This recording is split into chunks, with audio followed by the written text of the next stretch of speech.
মখমলের বিছানা পাতানো থাকিবে। গির্জা বালিশসমূহ সারিবদ্ধ থাকিবে এবং সুদৃশ্য মখমলের বিছানা পাতানো থাকিবে। এই লোকেরা যে মানিতেছে না, ইহারা কি উষ্ট্রসমূহকে দেখিতে পায় না?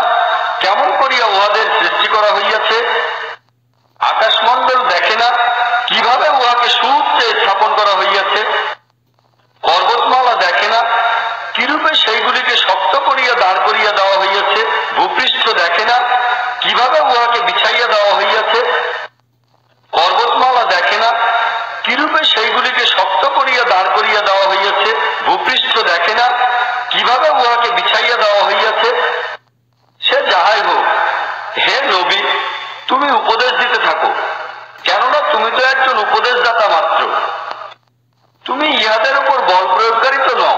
অবশ্য যে ব্যক্তি মুখ ফিরাইয়া লইবে এবং অস্বীকার করিবে, আল্লাহ তাহাকে কঠোর শাস্তি দিবেন।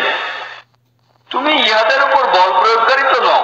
অবশ্য যে ব্যক্তি মুখ ফিরাইয়া লইবে এবং অস্বীকার করিবে, আল্লাহ তাহাকে কঠোর শাস্তি দিবেন। তুমি ইহাদের উপর বল প্রয়োগ